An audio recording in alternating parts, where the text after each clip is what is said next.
से थे और सुंदर थे और वो चाणक्य का मजाक बनाते थे, क्योंकि चाणक्य रंग गहरा और चेहरे पर चेचक के दाग थे। प्राय चाणक्य को अलग थलग रखा जाता था, लेकिन नियति को कुछ और ही मंजूर था।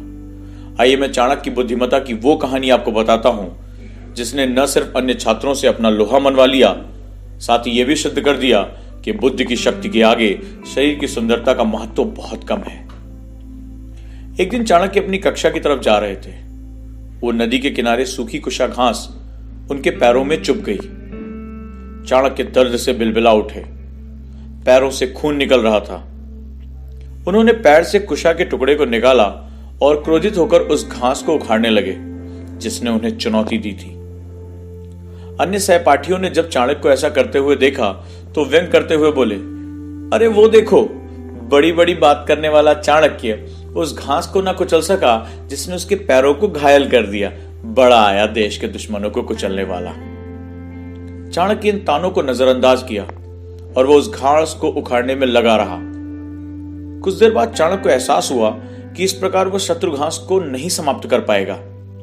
उसने मन ही मन कुछ इरादा किया और अपनी कक्षा की तरफ बढ़ गया।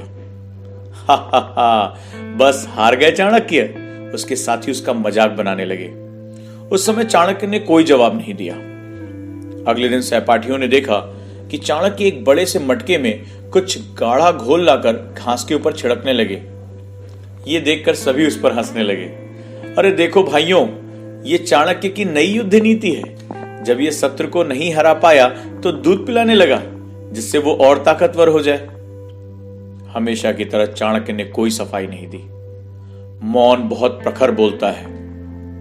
अगले दिन सभी ये देखकर चकित रह गए कि घास के बड़े बड़े टुकड़े गायब हो चुके हैं। अब सभी सहपाठियों ने उत्सुकता से चाणक्य से पूछा, हे चाणक्य, तुमने कल जो दूध बिखेरा था उसमें क्या था? मित्रों, कुछ घास इतनी ज्यादा थी कि मैं उसे नष्ट नहीं कर सकता था, इसलिए मैंने सोचा शत्रु का शत्रु मेरा मित्र है। कुशा का सबसे बड़ा शत्रु फफूंद और चींटियां हैं, दोनों उसे नष्ट कर देते हैं। अतः मैंने दूध नहीं, मीठी छाछ डाली। छाछ के तत्वों के कारण फफूंद पैदा हुई और चीनी के कारण चींटियों का आक्रमण हुआ। दोनों ने मिलकर मेरे शत्रु कुशा को नष्ट कर डाला। सभी छात्र चाणक्य की बुद्धि का लोहा मानने को मजबूर हो गए।